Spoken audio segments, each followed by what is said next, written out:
Hey, this is a Richard Sherman podcast brought to you by Super Draft Fantasy, the official fantasy partner of Caesar Rewards. To all my PFF listeners, it's time to get hooked up when you play. Get a $10 bonus when you deposit 10 by using the code PFF at registration. Just download Super Draft and start playing games like Super 15.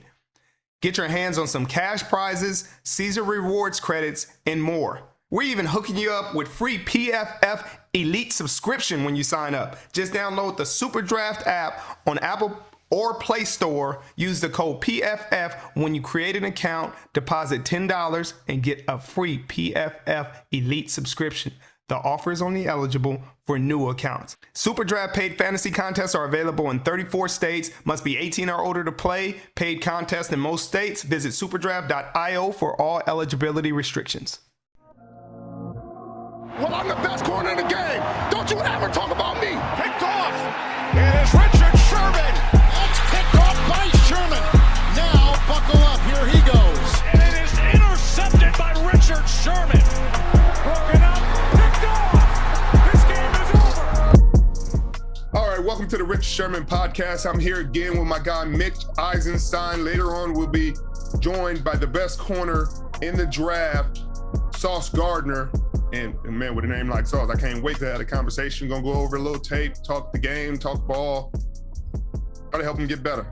Rich, let's start right there. I mean, you just said he's the best corner in this draft, Sauce Gardner. I know you've been doing a little bit of research on him. What makes you think that, you know, he has what it takes to be that top dog in this draft? His tape. I mean, it's not the chain. It's not his grill.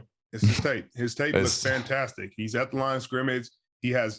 He varies his technique from time to time based off the receiver. They played in a scheme that isolated him a lot of times. You know, obviously they ran a little bit of 2, a little bit of 3. But when he had his opportunities, he rarely got targeted. I want to say he only had like 40 targets on the season or something crazy like that. He's a great tackler, shows a tremendous amount of effort, IQ. I'm excited to speak with him. That's awesome, man. Yeah, he's got that name too. He's got that sauce. So no doubt he could sneak into the top 5 of this draft. But Richard, we've had, you know, free agency, the legal tampering period has officially started, which is pretty weird to legal tampering. But sweet, man. So we've got some deals starting to come through the pipelines. I want your thoughts on, you know, some of the things that have really stood out to you. You know, we saw J.C. Jackson get signed. I think the one that kind of took a lot of people by surprise, is the amount of money that wide receivers are getting paid right now. You know, we saw Christian Kirk go off the board, 4 years, $72 million, upwards of $84 million. I mean, what are your thoughts on this kind of transition? Yeah, I mean, it's really weird. It was really weird. The Christian Kirk one was especially weird, you know, just playing against him for a lot of years. Really talented receiver, has a lot of speed, made a lot of big plays, but only has 400-yard games to his career at this point. And it was surprising. You know, you don't hit on anybody's money. You just question, you know, what the information is. And maybe they know something that everybody else doesn't. And he's going to go out there and have a 1,500-yard season and be one of the best receivers in the league. But it just hasn't manifested itself yet. But they paid him as if it had manifested. And so they obviously see something. So good for him. With J.C. Jackson, it's kind of strange. You know, the corner market was growing. It was going up, just like every other market. And Jalen Ramsey had set the bar over $20 million at this point. And to see it take a step back was, I mean, discouraging. It's disappointing for the corner market because you said it. And JC said it, and I'm not sure what his other offers were and what the conversations were, but I would have expected him to at least get 18, 19 million. And so that kind of set where Carlton Davis had to go at that point and set where everybody else had to go, because everybody else had to go below him. He was the all-pro, the Pro Bowler, you know, a guy who was the number 1 free agent coming in. And for him not to get the number 1 free agent money is disappointing, you know, but he got paid and he got life-changing money. Do you think that's more on the agent, or do you think that's just what the market's bearing at this point? I don't know. I wish I could be in the conversations, but if a player agent had done that deal on his own, people would be slandering. You don't see him getting slandered on PFF. You don't see, I mean, in Pro Football Talk, you don't see him getting slandered as he should be getting slandered. That agent should be getting slandered because you have a client who has 17 picks in the last 2 years and finally got to free agency. He's not 30. He's not 29. He's a young guy, still veteran, but still relatively young guy, and should have topped Jalen Ramsey in his deal, especially with the salary cap increasing in the way it has. The salary cap is at its highest at 208. Like, the man should have got at least 20 a year, but instead the corner market took a step back because of this deal. And usually you'd expect some criticism. You certainly do. And I mean, we had our good friend Darius Big Play Slay even take to Twitter and say, man, I got to start running routes. This money's getting ridiculous on the wide receiver side. So, with that being said, kudos to Christian Kirk and his agent. I mean, holy cow, man. Like, right. you got to tip your cap, whether he deserves that amount of money or not. Like you said, you're not going to question anyone else's money. And you had a receiver who got over the top cornerback in this free agent, over the top cornerback. And this receiver isn't necessarily a top 10 receiver in this league. I don't think anybody would really find a hard time arguing that, based off statistically. But he got more money than the best corner in this. And some people would argue in the game, you know what I mean? Up there with Jalen. And to have that gap between Jalen and him, and I'm sure Jalen wanted him to get paid in that way, because everybody just ups the bar. Everybody that gets paid just ups the bar. So if this receiver got that, that's why they're laughing. Tyreek Hill is laughing, because now he can't go anywhere below this guy. He shouldn't.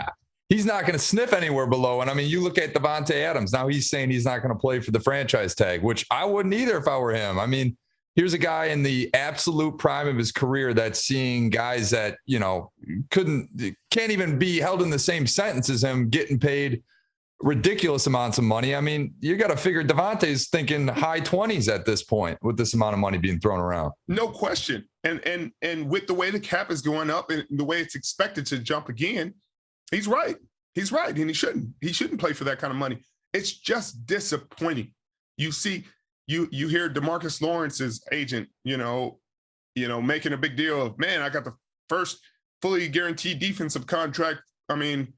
Contract for a defensive player in however many years. Like, I hear you. That's 10 a year for a player that we would expect to get more than 10 a year. So congratulations. To be honest with you, I saw that 4-year, $40 million deal, and I thought it was a typo, because I didn't know, I guess I haven't paid enough attention to DeMarcus Lawrence's game, but I always thought he was, a top dog at that position. And 4-year 40, I mean, that is, that's Zay Jones money almost, Right. That's it. That's an extension. That's, hey, I want to stay with this team. I don't expect to go anywhere. That's not when you hit free agency. When you hit free agency, you expect to hit the bank. Sure. And cool. I'm sure that the team was happy to get fully guaranteed. I'm sure if Carlton Davis would have said, hey, I want to do 3 years 30 instead of 3 years 45, he could have got it fully guaranteed. Richard, I think where a lot of people can relate to right now in today's housing market, it's like, it's so competitive out there. It's like you submitting an offer $50,000 under ask and getting it accepted. And you're just like, well, I'm not going to say anything about this. Right. You want it guaranteed? Sure. You want me to waive the appraisal on it? Sure. I'm happy to do so. That's what Dallas did. They just waived the appraisal on keeping DeMarcus Lawrence. 4 years. 100%. But let's talk about the Los Angeles Chargers. They want to make a difference. They want to be different. They're taking this on this challenge. They're trying to surround Justin Herbert with the best possible talent they can, and they're doing that. I mean, to get Khalil Mack to pair with Joey Bosa, to pair with Derwin James, and offensively, you're getting, and J.C. Jackson. I wasn't even done in the secondary. To go with Asante Samuel Jr. That's going to be a really, really, really talented defense. And I can't wait to see what they're able to do in that division with Kansas City, obviously retooling, Denver getting Russell Wilson, and figuring out if they're going to get Von Miller back. That's going to be a fun division to watch. It was going to be fun without all this, but now with all these moves, it's going to be must-watch TV. Oh, no doubt. I mean, LA is come to play. I mean, who knows? We might be seeing LA Super Bowl. I don't even know if LA would be able to pack the stands, between both teams, to be honest. Right. Well, Richard, you got one of your good friends, Bobby Wagner, obviously released. And, unfortunately, when we recorded last week's segment, that news dropped hours after we had ended recording. So we just missed the boat on having comments on that. Let's backtrack a little bit. Share your thoughts a little bit about what Bobby was as a teammate and just kind of what you think, went through Seattle's head in terms of getting rid of him and releasing him. He's obviously one of the best teammates in football. He's a great human being. On top of that, a great player. There's not enough positive things you can say about the man. I think during his time in Seattle and his time in general, he's been an amazing teammate, a philanthropist. He's gone into the community and helped. He's been a great father. He's been a great player, of all of his years. I mean, he's been in the league 10 years and 7 All-Pros and 8 Pro Bowls. You can't really argue that kind of production. He'll be a first ballot Hall of Famer, at least as it's written. If 6 first-team All-Pros doesn't get you a first ballot Hall of Fame, then I don't know what could get you first ballot Hall of Fame.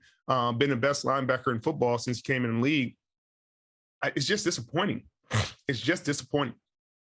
Every year, people make excuses, and they're like, well, they had to do this, and they had to do a lot of teams have to do a lot of things. And if you're saying, hey, this is all just based off cap and what's best for the team, I hear you. Okay, I hear you. But if you're going to treat the best players to ever play for this team this way, then it really shows like how you would do anybody. Like, and people are like, well, they gave him a chance. No, they didn't do it right. Like, either let him play out his contract. If he was playing bad and your locker room cancer and all this, then cool. I hear you. Make the point. But you could easily extend and create voidable years and lower his cap number and then let him go handshake. Hey, this was great. This was fun. Right. Because he'd earned that. He earned that. He gave your franchise everything for the last decade.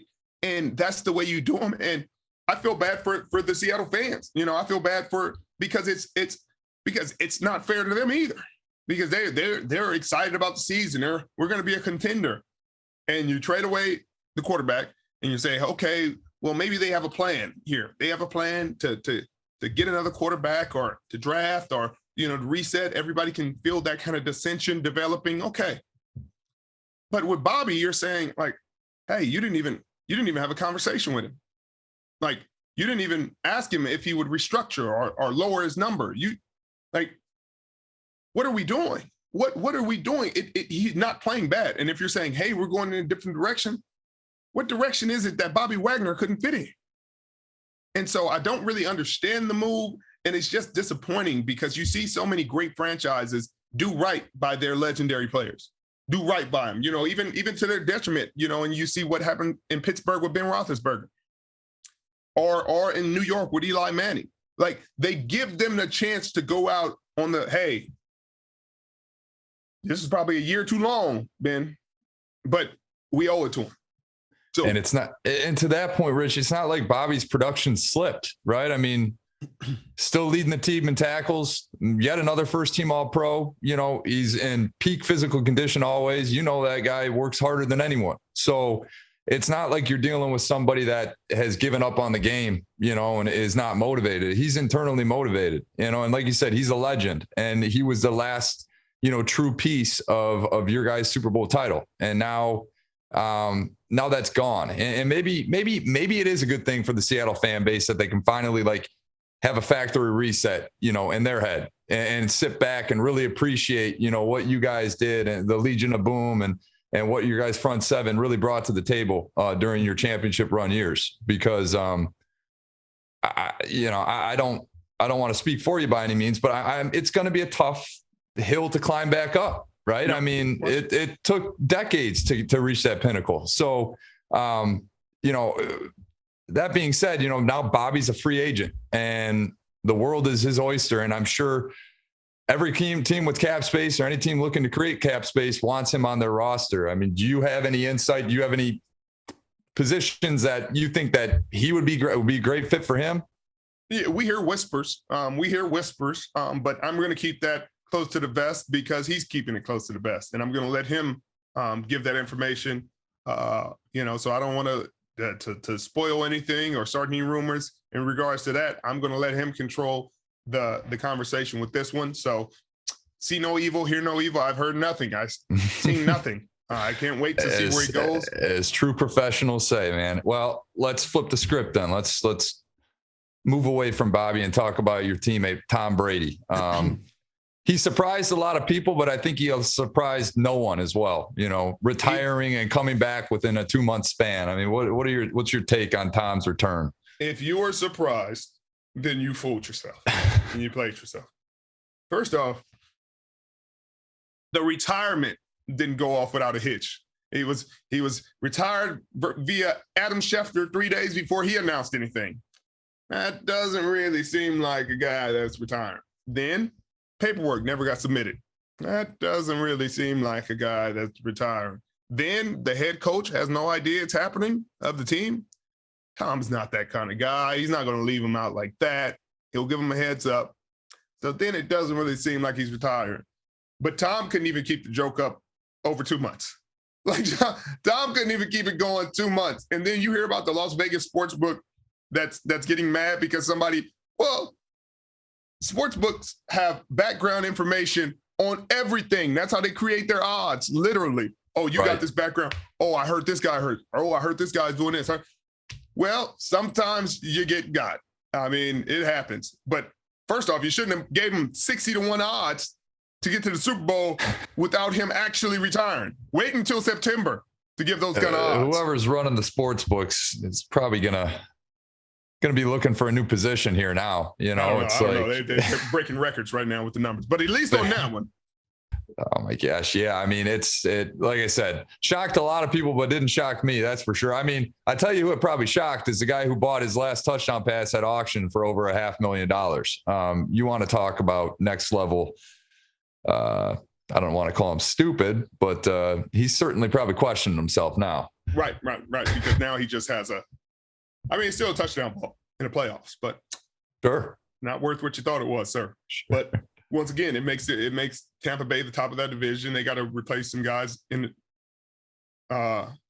within their interior offensive line. But I heard San Francisco 49ers are talking to Deshaun Watson.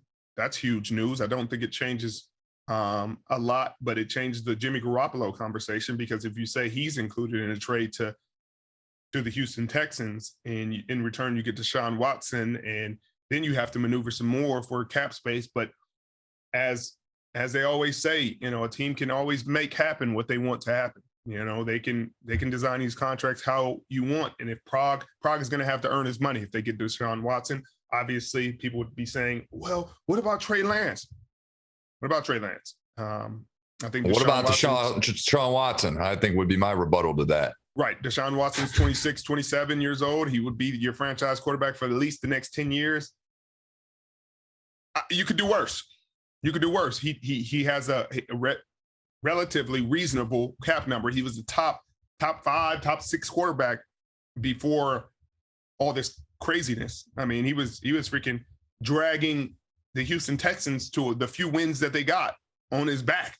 And I think for Kyle Shanahan's offense with Deshaun Watson's arm talent and pocket awareness and poise, et cetera, I mean, match made in heaven, but, there's a lot of other circumstances. Aside from the 49ers, obviously we've now seen they are entering the picture. And we've seen Atlanta Falcons and the Panthers and amongst a number of other teams. They've already said the price point is 3 first-round picks, a player, a couple extra picks as well. I mean, what team do you think is primed positioned right now to go get Deshaun and truly compete? Like, what is your perfect landing spot for Deshaun Watson? And let's stay away from the 49ers. The New Orleans Saints. There's no question. There's no question about it. That Carolina Panthers aren't as close as the New Orleans Saints. The New Orleans Saints had a top 2 defense last year and didn't make the playoffs. Like, how frustrating is that? I mean, they were out there mauling on defense and then at times couldn't even get a touchdown. And so with that defense playing the way they have, And if they continue, with the talent they have, obviously they're losing some pieces as well. You pair that with the offense with Deshaun Watson, and then you bring Michael Thomas back, who won an Offensive Player of the Year for a reason. I think they become a very, very viable championship contender in the NFC, and it's going to be between.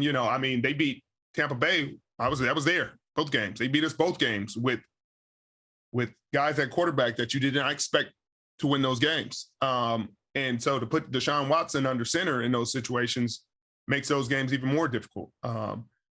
I think that's the perfect landing spot for him to have the greatest amount of success. I think it's a cool city. I think Carolina wants him because, Clemson, Carolina, it's a perfect spot. Fan base would love it, and he's a good player. Well, Richard, we've got Sauce Gardner coming on next. I know you're excited for this next, draft series that we're going to be doing. So I'll let you sign us off, and then we'll welcome on Sauce next. Sounds good. I appreciate you, Mitchell. Can't wait to have this conversation with Sauce and see what he got to work with. Hey, this is a Richard Sherman podcast brought to you by Super Draft Fantasy, the official fantasy partner of Caesar Rewards. To all my PFF listeners, it's time to get hooked up when you play. Get a $10 bonus when you deposit 10 by using the code PFF at registration. Just download Super Draft and start playing games like Super 15. Get your hands on some cash prizes, Caesar Rewards credits, and more. We're even hooking you up with free PFF Elite subscription when you sign up. Just download the Super Draft app on Apple or Play Store. Use the code PFF when you create an account, deposit $10, and get a free PFF Elite subscription. The offer is only eligible for new accounts. Super Draft paid fantasy contests are available in 34 states. Must be 18 or older to play. Paid contests in most states. Visit superdraft.io for all eligibility restrictions.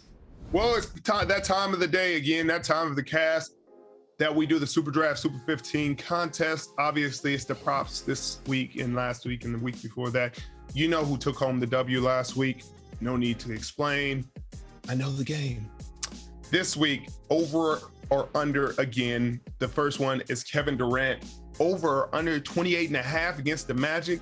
Kevin Durant had under 20 points for the first time in a long time the other day, and I don't think he liked it.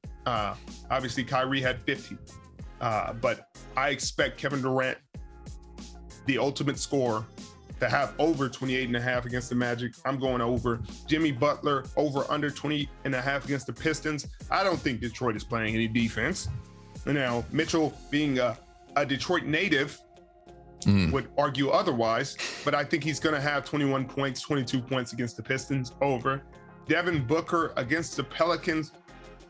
I'm not seeing it. I'm not feeling him going over 25.5. I think he's under. I respect those picks, Rich, but I'm going to dissent from your opinion on all three.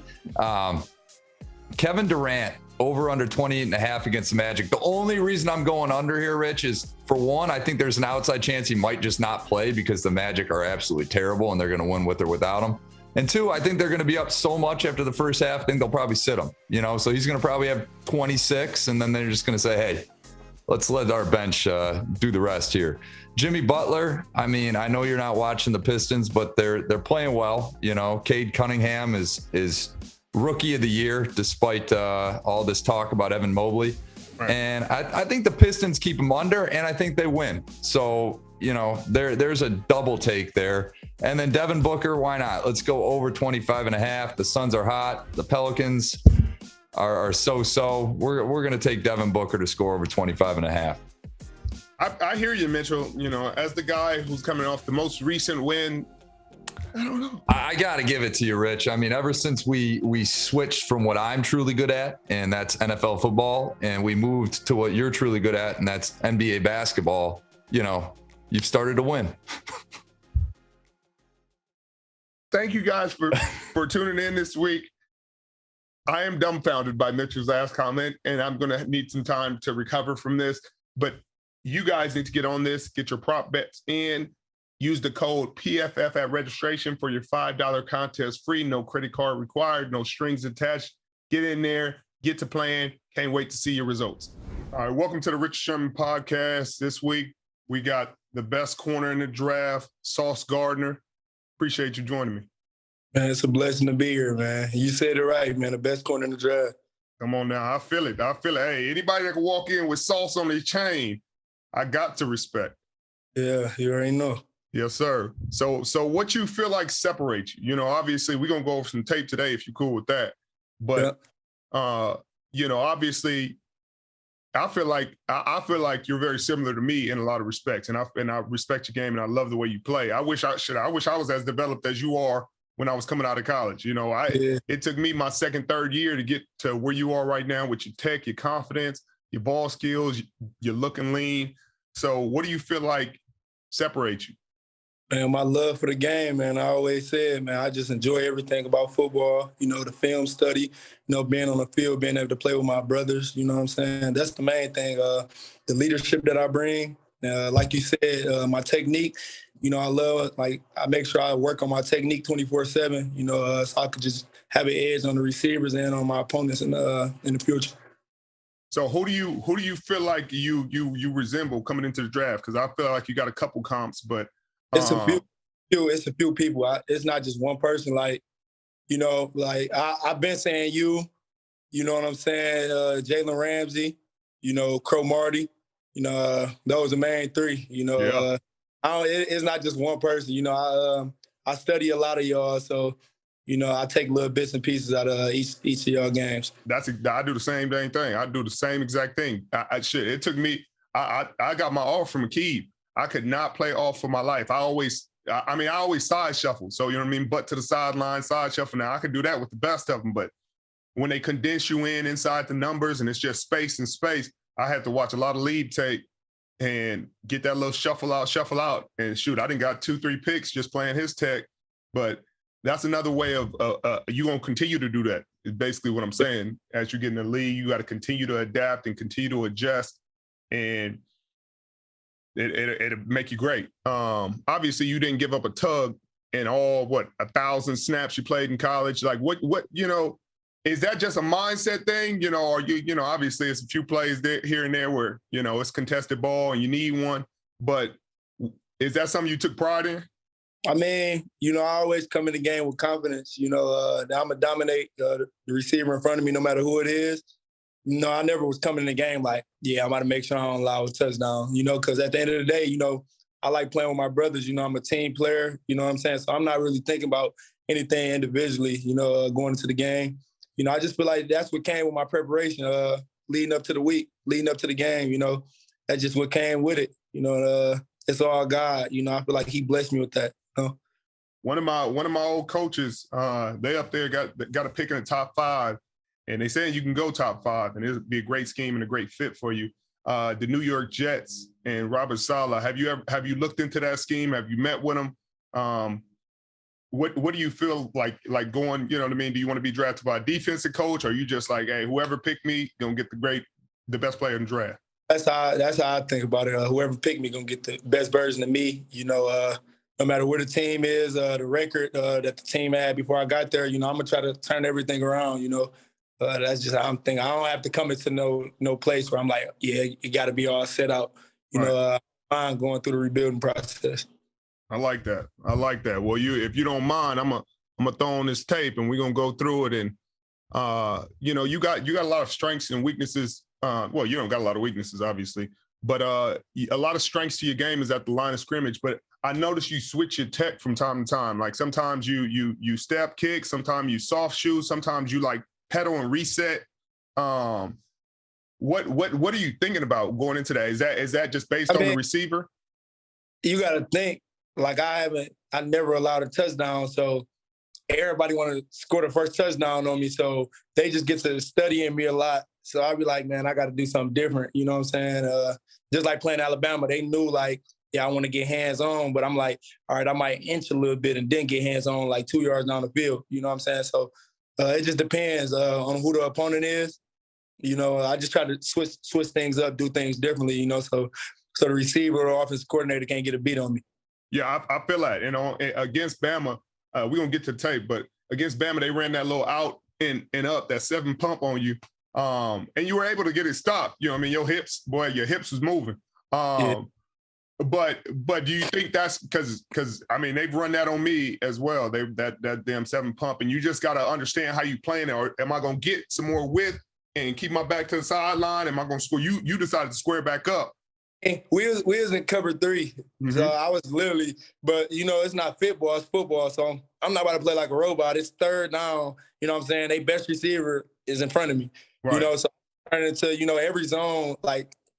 How we ran, every zone had like man triggers, you know what I'm saying? So after I see him go out, I'm inside, he go out, and I'm like, it's a reason he going out. It got to be a double move, so I'm just going to stay inside. I thought it was a corner post. Yeah. It could have been a 7 pump. I didn't know which one it was, but I just stayed inside and, collisioned him. Then he tried to run away from me, but you might have just cut him off, and he was just trying to go whatever way.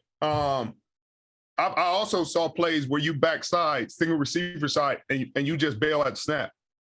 Yeah. Is that mean to you? Mean to bail, or you feeling? Hey, I feel like this go route. It got to be cover 3. Our cover 3, like we make everything look like man. I wouldn't really plan off all the time. You know what I'm saying? Even in cover 3, we just press. Right. Unless my coach told me like, yeah, back up. No, I'm saying you bailed from the line, and it was a good read. I do the same exact thing, and I can show you tape of me. Hey, if I feel like it's 9 and they going 9, then I'm pressing. I'm bailing at the snap. I might even look into him and whip around quick. Yeah, I just want to talk to you, and you got any questions for me in my game and the way I approach, because I feel like it's so similar. You look like me in 2012 when I was sitting in there. I could run with anybody. I could go up with anybody. I could challenge anybody. And my only thing, I know what you're saying when you say, hey, man, they know what I do well. Like, so they going against that. I'm gonna let you know something. Steph Curry shoot threes. They know he's shooting threes. Right. He gonna find a way to get to shoot the 3. Like, I might lay up every now and then, but I'm not gonna stop shooting threes just because they know I shoot threes. Yeah. You know what I mean? Like, at some point, you got to be so dominant that you change the way they come at you. Like, they gonna adjust for me. Like, okay, y'all know what I do well. Y'all better find a way around it. Yeah. Because I'm gonna live here with y'all. And every now and then, like, I might switch it up. If I play 60 snaps of it, I might switch up 10. Okay. But I ain't gonna switch up 30 of them. You know what I mean? Yeah, most definitely. No, that's how I was too. You know what I'm saying? Like even Bama, their receivers were switching up their releases. You know what I'm saying? Just because they know how aggressive I am, how physical I want to be. Yeah. You know what I'm saying? So just go into the league with the same confidence you have now. It ain't gonna be cute. It ain't gonna be sweet every day. It might be. Now, don't get me wrong. Yeah, you dominate, you're dominant. But usually we play corner. You know what I mean? Yeah. And as long as you play corner, you're gonna have plays where like they got you one time, and I put it in my notebook, and I bet you won't do it again. Right. And I would say take the game serious. Like how your mindset is, I really like it, and I respect that. You got a really serious mindset. Keep that in the league.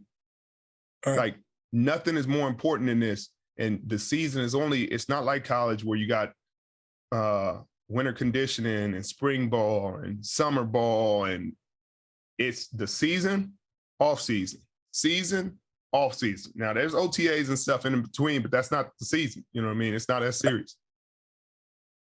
Okay. And you gotta like dudes be trying to go out during the season. Dudes be trying to like, hey man, I'm gonna have me a couple drinks, man. I'm gonna go do this. I'm gonna go do that.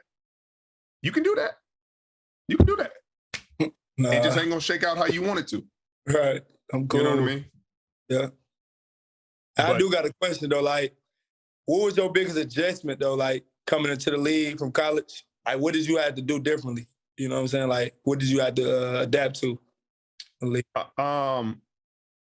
Honestly, the league was easier than college for me because in college they did so much to try to force me to play a certain way. Like they were like, get low in your stance and like do this and I'm sitting there uncomfortable at the line and soon as they would move, I would rise up and get comfortable and then try to react.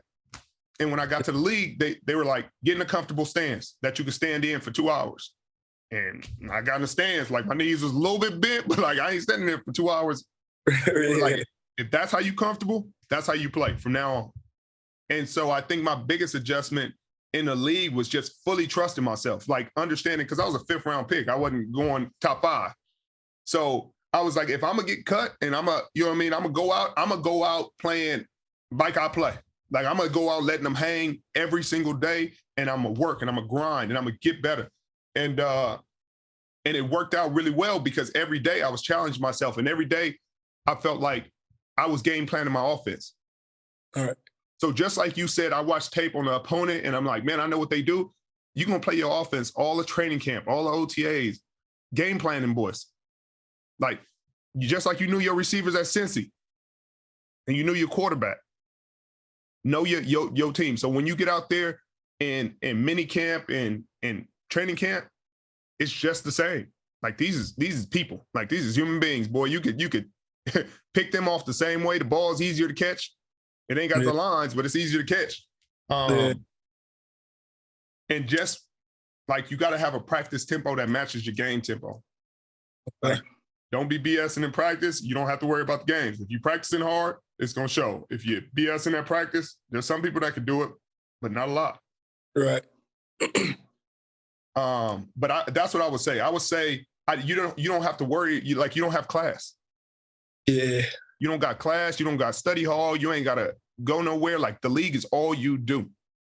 So you know how you be like, oh man, I got to get this paper out of the way, or I got to study for this test, or I got to do. Nah. It's just league.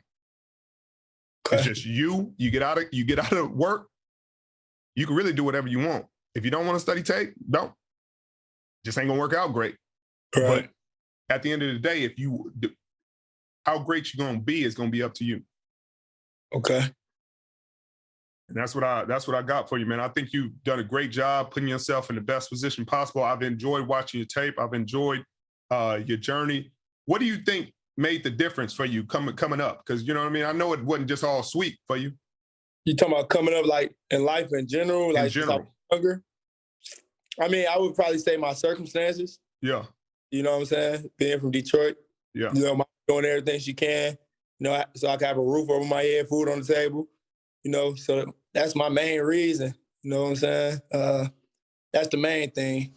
Like I'll say being on the bottom of the stick all the time, you know, being the smallest person.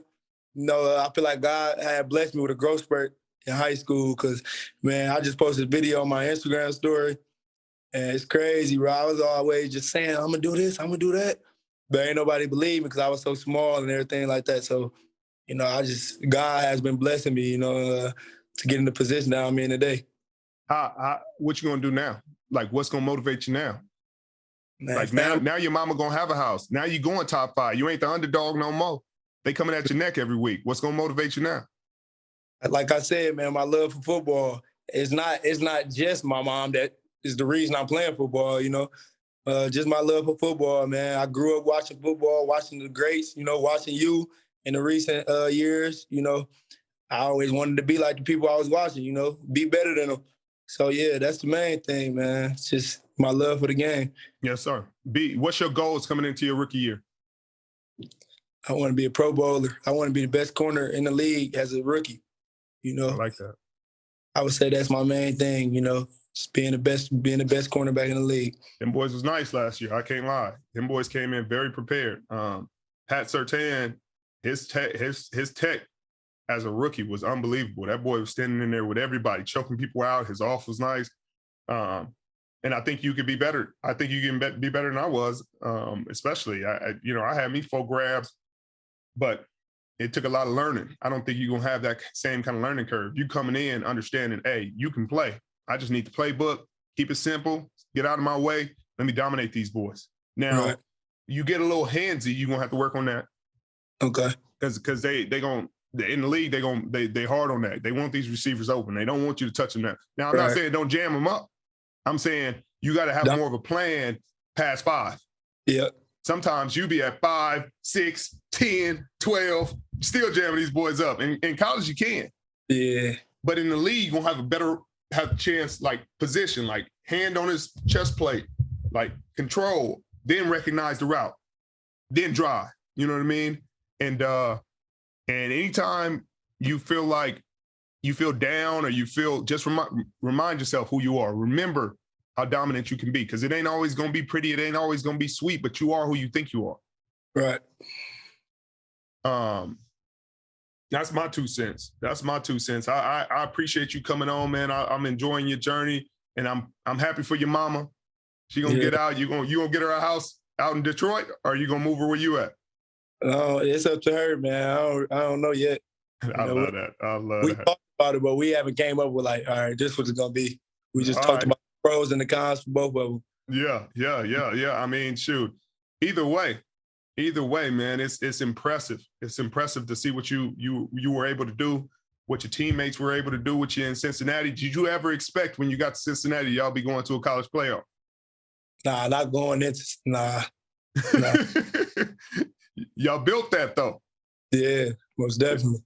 Yeah. So where do you think your quarterback going? You know, is he who they think he is? He a great player, a great leader, man. Everything that they say about him is what it is. Yeah. You know, and I feel like he don't get all the recognition that he deserves. But man, he a baller, man. He a great guy, great person to be around. You know, could talk to him about anything. He got a great character. Yeah. I mean, they, you know, during the draft and the combine, they wear you out with all these questions and all this background. He talk about how big your hands is, how long your arms are, but at the end of the day, he can spin it. You know, he can spin it. There was big games, big plays. He took advantage and made sure that y'all were in the big dance. Yeah. How was the combine? Was it different than what you thought? Man, heck yeah! Like, I didn't expect the schedule to be like that, man. It sucks, man. I'm talking about first day we doing so much stuff, and then they're like, all right, y'all got the rest of the night off. It's already dang near 11 o'clock. Ain't no rest of the night, you know? That was the main thing. But the interviews and the testing and all that stuff, that's what I expected it to be, you know? I expected, you know, the GMs, head coaches, everyone to, you know, we watch tape. I show them our defense. They try to trick me a little bit, tell me their defense, then talk to me a little bit, and tell me to repeat what they just told me to see how good I could retain information. I already knew. Like, after they told me their defense, I'm like, all right, make sure you remember everything they're telling you. So that was just a piece of cake. You know, I'm good with the playbook. You know, they put my good plays on there. They put great effort plays on there, and then they put a play where I'll take a dude to the sideline, but they see me looking at the ball being ran on the other side, like, what should you do here? I'm like, yeah, I gotta have effort. I gotta, you know, run across the field, you know. So they were just testing my character, testing to see what type of guy I was. So that's what I expected for sure. Did you run like you expect to run? My second one I did. My first 40 is, man, I didn't know I was gonna be like nervous like that, because I don't get nervous like, you know, when I'm on the field and all that, man. I took a deep breath. I looked up. I'm like, damn, bro, it's all them cameras. Everybody just. Then he called me back one time because I ain't hold it long enough. And I was swerving all over the place. So my first one, I wasn't really feeling. But my second one, I knew that was going to be way better. That's how you felt about that hole is how I felt. Like, you get there, they waking you up at 4 o'clock in the morning, that you didn't get to go to sleep till 12. You sitting there in a room with a dude that you don't know. And you get out there and you think, oh, man, I'm going to get to train at least some of these days and keep myself. And you don't get to train or work out really any of the days. So that, you know, you might go 3 days before you run your 40 since the last time you really let it loose like that. Right. But you did great. At the end of the day, it ain't really gonna matter. You know what I mean? Your tape is what's gonna matter, and your tape looks phenomenal. Unless you would have ran 4.7 or 4.8, then you would have had, you know. I mean, I feel like I could have ran like faster, but like you said, like I had exos, the people who I was training with in Texas, they was at the combine and everything. So they had a little hotel right across the street from where we were staying. No, but I barely got to go do certain things with my technique and train, you know, so I could run the fastest 40. So I really was going off what I did, you know, a month ago. So, right. You know. But just like you said, you know how you said, man, I'm never getting nervous, and I was nervous. Like, it's going to be some situations you run into in this league that's going to be different than what you dealt with in college. Because it's just like, you're going to run into the dude who you've been watching, and you're going to have to deal with him. Like, he ain't really concerned about top 5. I don't really give a damn about, you know, what you got to do. You know what I mean? Yeah. Like, you go against Devontae. He a different kind of beast. I will tell you, soft shoe. You better not step with that boy. Like, there's certain things you're going to have to adjust to where it's like, hey, and some dude's going to be better than what you thought. Some dude's going to be like, bruh, like, really? They talk about you? You like that? Like, you about to get this issue. Like, and you... And that, but everybody is stoppable. You can stop everybody. Everybody can be covered. Everybody can be stopped. You just have to figure it out. You have to take your time. You have to understand. You have to be confident, and you have to work. Yeah. Man, I'm so happy you came on here, man, and we got to have this talk. I'll give you my number once we get off air, and I'll throw you a follow, and we'll keep chopping it up if you ever need me. Yeah, we can do that for sure. It's a blessing to be out here, man. Man, I appreciate you. The blessing's all mine. I watched, in the past years, you know what I'm saying? It's a blessing for sure. No question, man. I'm grateful to be on. If you got any questions for me, I'm telling you. Another note I would say is keep a booklet, like taking notes. You know what I mean, when you're in meetings and all that. But the receivers you go against, starting with the receivers on your team, keep a little notebook of like, man, quick release. I gotta keep an outside shade. Loves to push me out here, or his double moves are real sudden, so I got to play it this way, just for yourself, not to talk to nobody else. Just how you need to play stuff and how you can get better. And you'll notice over the years it'll change and get smaller and smaller, but it'll really always give you like a background of what you're going into when you face receivers, especially if you ain't faced them for a couple years. Okay. Bet. Yeah. Appreciate you. Brother. Appreciate you. You gonna run on your pro day? Probably not. No, might not do nothing. Yeah, I wouldn't. You don't need to. Yes. I love that, man. Well, good luck to you either way, and I hope you go number one. Yeah, appreciate you, man. Yes, sir. All love. Yeah. Bye-bye. Bye-bye.